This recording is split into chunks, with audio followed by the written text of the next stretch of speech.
ಇವತ್ತಿನಿಂದ ವಿಧಾನಸಭೆಯ ಮಳೆಗಾಲದ ಅಧಿವೇಶನ ಆರಂಭ ಆಗ್ತಾ ಇದೆ.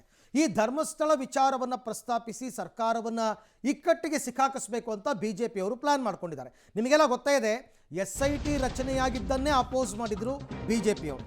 ಈಗ ವಿಧಾನಸಭೆಯಲ್ಲಿ ಸ್ಟೇಟಸ್ ರಿಪೋರ್ಟ್ ಕೇಳೋದಕ್ಕೆ ಬಿಜೆಪಿಯವರು ಪ್ಲಾನ್ ಮಾಡಿದ್ದಾರೆ. ಧರ್ಮಸ್ಥಳ ಕೇಸ್ SIT ತನಿಖೆಯ ಪ್ರಕ್ರಿಯೆ ಎಲ್ಲಿ ತನಕ ಬಂದಿದೆ, ಕೇಸ್ ಏನಾಗ್ತಾ ಇದೆ, ತನಿಖೆಯ ಕಾಲಮಿತಿ ಎಷ್ಟು, ಪಾಯಿಂಟ್ಗಳ ಬಗ್ಗೆ ರಾಜ್ಯ ಸರ್ಕಾರದ ನಿಲುವೇನು. ಸೊ ಮಳೆಗಾಲದ ಅಧಿವೇಶನದಲ್ಲಿ ಸದ್ದು ಮಾಡೋದಕ್ಕೆ ಬಿಜೆಪಿಯವರು ಸಿದ್ಧತೆ. ಅಂದರೆ ಇಷ್ಟು ದಿನ ನಾವು ಮಾಧ್ಯಮಗಳಲ್ಲಿ ಏನೇನು ಪ್ರಶ್ನೆ ಕೇಳ್ತಾ ಇದ್ವಿ, ಏನೇನು ಅನುಮಾನಗಳನ್ನು ವ್ಯಕ್ತಪಡಿಸ್ತಾ ಇದ್ವಿ, ಇದೆಲ್ಲವನ್ನು ಸದನದಲ್ಲಿ ಸರ್ಕಾರಕ್ಕೆ ಕೇಳೋದಕ್ಕೆ ಬಿಜೆಪಿಯವರ ಪ್ಲ್ಯಾನು. ಯಾಕೆಂದರೆ ಉತ್ತರದಾಯಿತ್ವ ಅಲ್ಟಿಮೇಟ್ಲಿ ಸರ್ಕಾರದ್ದೇ. SIT ರಚನೆ ಮಾಡೋದು ಕೂಡ ಸರ್ಕಾರನೇ. ಹಾಗಾಗಿ ಉತ್ತರವನ್ನು ಅವರು ಸದನದಲ್ಲಿ ಕೊಡಲೇಬೇಕಾಗತ್ತೆ. SIT ಅವ್ರ ಥರ ಗೌಪ್ಯತೆಯನ್ನು ಕಾಪಾಡ್ಕೊಳ್ಳೋದಕ್ಕಾಗಲ್ಲ, ಏನಾದರೂ ಒಂದು ಆನ್ಸರ್ ಮಾಡಬೇಕಾಗತ್ತೆ. ಸೊ ತನಿಖಾ ಪ್ರಗತಿ ವರದಿ ಕೊಡಿ ಅಂತ ಈಗ ಕೇಳುವಂತಹ ಪ್ಲ್ಯಾನ್. ಸತ್ಯ ಹೊರಗೆ ಬರಬೇಕು ಅಂತಕ್ಕಂಥ ಅಭಿಪ್ರಾಯ ರಾಜ್ಯದ ಜನತೆಗೂ ಕೂಡ ಇದೆ.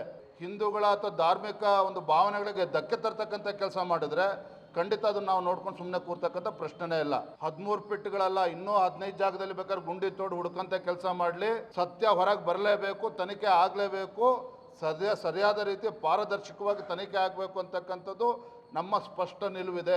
ಧರ್ಮಸ್ಥಳದಲ್ಲಿ ಸಾವಿರಾರು ಕೊಲೆ ಆಗ್ಬಿಟ್ಟಿದೆ, ಯಾವುದೋ ಒಂದು ಸಣ್ಣ ಮೂಳೆ ತುಂಡು ಸಿಕ್ಕಿದೆ.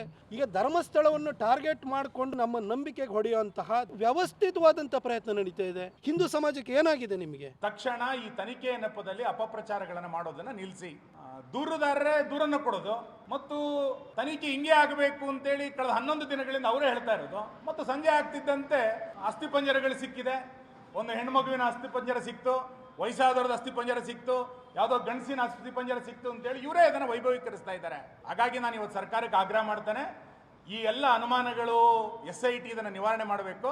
ತಕ್ಷಣ SIT ಮಧ್ಯಂತರ ವರದಿಯನ್ನು ಕೊಡಿ. ನೀವು ಅಧಿವೇಶನ ಪ್ರಾರಂಭ ಆಗೋದ್ರೊಳಗೆ ಈ ಮಧ್ಯಂತರ ವರದಿಯನ್ನು ಕೊಡಬೇಕು. ಇಲ್ಲ ಅಂತಂದ್ರೆ ಯಾರ್ಯಾರೋ ಏನೇನೋ ಸುಳ್ಳು ಅಪಪ್ರಚಾರಗಳನ್ನ ಧರ್ಮಸ್ಥಳದ ಬಗ್ಗೆ ಮಾಡಲಿಕ್ಕೆ ಪ್ರಾರಂಭ ಮಾಡಿದ್ದಾರೆ, ಅದು ಮುಂದುವರಿಯುತ್ತೆ. ಹಾಗಾಗಿ ಕಳೆದ 11 ದಿನಗಳಲ್ಲಿ ಆದಂತ ತನಿಖೆಯ ಪ್ರಗತಿ, ಯಾವ ಅಸಹಜ ಸಾವುಗಳು ಹೆಂಗಾಯಿತು ಹೇಗಾಯಿತು ಅನ್ನುವಂತ ಒಂದು ಮಧ್ಯಂತರ ವರದಿಯನ್ನ ಸರ್ಕಾರ ಬಿಡುಗಡೆ ಮಾಡಬೇಕು. ಇದು ಅಧಿವೇಶನದ ಒಳಗೆ ಇದನ್ನ SIT ಮಧ್ಯಂತರ ವರದಿಯನ್ನು ಕೊಡಬೇಕು ಅನ್ನುವಂತ ಆಗ್ರಹವನ್ನು ನಾನು ಈ ಸಂದರ್ಭದಲ್ಲಿ ಮಾಡ್ತಾ, ಯಾರೋ ಒಬ್ಬ ಅನಾಮಯಕ ಬಂದು 15 ಕಡೆ ಹೆಣ ನಾನೇ ಊತಿದ್ದೀನಿ, ಅತ್ಯಾಚಾರ ಮಾಡಿರೋದು ಗೊತ್ತು, ಕೊಲೆ ಮಾಡಿ ಉಣವ್ರೆ ಅಂತ ಹೇಳವ್ರೆ. ಅಂದ್ರೆ ಕೊಲೆ ಮಾಡಿರೋದು, ಅತ್ಯಾಚಾರ ಮಾಡಿರೋದು ಅನಾಮಕಿನ ಗೊತ್ತವನೆ ಅಂದ್ರೆ ಫಸ್ಟ್ ಅವನು ಕಲ್ಪ್ರಿಟ್ಟು, ಅವನನ್ನು. ಈ ಬಗ್ಗೆ ಮತ್ತಷ್ಟು ಮಾಹಿತಿ ನನ್ನ ಕೊಲೀಗ್ ಮಸೂದ್ ಅವರಿಂದ ಪಡ್ಕೊಳ್ಳೋಣ. ಮಸೂದ್, ಈಗ ಇಷ್ಟು ದಿನ ಮಾಧ್ಯಮಗಳಲ್ಲಿ ನಾವು ಕೇಳ್ತಾ ಇದ್ದ ಪ್ರಶ್ನೆ, ನಾವು ವ್ಯಕ್ತಪಡಿಸ್ತಾ ಇದ್ದ ಅನುಮಾನಗಳಿಗೆ ಉತ್ತರವನ್ನು SIT ಅವರು ಕೊಟ್ಟಿಲ್ಲ. ಸೊ ಹಾಗಾಗಿ ಅದೇ ಪ್ರಶ್ನೆಗಳನ್ನು ಸರ್ಕಾರದ ಮುಂದಿಟ್ಟು ಮಧ್ಯಂತರ ವರದಿಯ ರಿಪೋರ್ಟನ್ನು ಪಡ್ಕೊಳ್ಳೋ ಪ್ರಯತ್ನ ಸಫಲವಾಗುತ್ತಾ ಬಿಜೆಪಿಯವರ ಈ ಪ್ರಯತ್ನ ಅಂತ? ಅರವಿಂದ್, ಧರ್ಮಸ್ಥಳ ಪ್ರಕರಣ ಇವತ್ತಿಂದ ಏನು ಮಳೆಗಾಲದ ಅಧಿವೇಶನ ಆರಂಭ ಆಗ್ತಿದೆ, ಈ ಅಧಿವೇಶನದಲ್ಲೂ ಕೂಡ ದೊಡ್ಡ ಮಟ್ಟದಲ್ಲಿ ಸದ್ದು ಮಾಡುತ್ತೆ. ಯಾಕೆಂದರೆ 22 ದಿನ ಆಗಿದೆ SIT ರಚನೆ ಮಾಡಿ.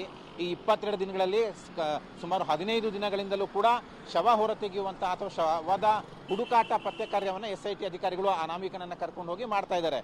ಆದರೆ ಅವ್ರು ಏನು ಆರೋಪ ಮಾಡಿದ್ರು ಅದಕ್ಕೆ ಪೂರಕವಾಗಿ, ಅದಕ್ಕೆ ನಿರೀಕ್ಷೆಯಾಗಿ ಶವಗಳು ಸಿಗ್ತಾ ಇಲ್ಲ. ಎಲ್ಲ ಒಂದು ಕಡೆ ಇದು ಸುಳ್ಳು ಆರೋಪನ ಅನ್ನುವಂತಹ ಪರವಿರೋಧ ಚರ್ಚೆಗಳು ಕೂಡ ನಡೀತಾ ಇದ್ದಾವೆ.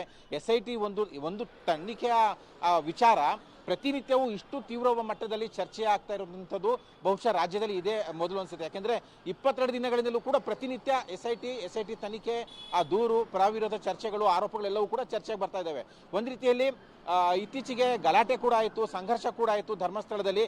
ಹಾಗಾಗಿ ಒಂದು ರೀತಿಯಲ್ಲಿ ಗೊಂದಲದ ರೂಪದಲ್ಲಿ ಈ ಒಂದು ತನಿಖೆ ಕಾಣಿಸ್ತಾ ಇದೆ. ಗೊಂದಲದ ರೂಪದಲ್ಲಿ ಎಲ್ಲವೂ ಸನ್ನಿವೇಶಗಳು ಗೊತ್ತಾಗ್ತಾ ಇದ್ದಾವೆ. ಹಾಗಾಗಿ ಬಿಜೆಪಿ ಎಲ್ಲ ಒಂದು ಕಡೆ ಧಾರ್ಮಿಕ ಸಂಸ್ಥೆ ಮೇಲೆ, ವೀರೇಂದ್ರ ಹೆಗಡೆ ಅವರ ಕುಟುಂಬದ ಮೇಲೆ, ಮಂಜುನಾಥ ದೇವಸ್ಥಾನದ ಮೇಲೆ ಒಂದು ರೀತಿಯಲ್ಲಿ ಅಪಪ್ರಚಾರ ಮಾಡೋದಕ್ಕಾಗಿಯೇ ಈ ಎಲ್ಲ ಗೊಂದಲದ ವಾತಾವರಣ ನಿರ್ಮಾಣ ಮಾಡಲಾಗ್ತಿದೆ. ಹಾಗಾಗಿ SIT ತನಿಖೆಯ ಮಧ್ಯಂತರ ವರದಿಯನ್ನು ಬಿಡುಗಡೆ ಮಾಡಬೇಕು ಅನ್ನುವಂಥ ಆಗ್ರಹವನ್ನು ಈ ಹಿಂದೆ ಮಾಡಲಾಗಿತ್ತು. ಸುನೀಲ್ ಕುಮಾರ್ ಅವರು ಆ ಆಗ್ರಹವನ್ನು ಮಾಡಿದರು. ಈಗ ಅಧಿವೇಶನ ಆರಂಭ ಆಗ್ತಿರೋ ಹಿನ್ನೆಲೆಯಲ್ಲಿ ಎಲ್ಲ ಗೊಂದಲ ನಿವಾರಣೆ ಆಗಬೇಕು ಅಂತಂದ್ರೆ ಮಧ್ಯಂತರ ವರದಿ ಬಿಡುಗಡೆ ಮಾಡಿ ರಾಜ್ಯ ಸರ್ಕಾರ ಮಧ್ಯಪ್ರವೇಶ ಮಾಡಬೇಕು ಅನ್ನುವಂಥ ಒತ್ತಾಯವನ್ನು ಈ ಒಂದು ಅಧಿವೇಶನದಲ್ಲಿ ಬಿಜೆಪಿ ಒಂದು ದೊಡ್ಡ ಮಟ್ಟದಲ್ಲಿ ಮಾಡೋದಕ್ಕೆ ತೀರ್ಮಾನ ಮಾಡಿಕೊಂಡಿದೆ.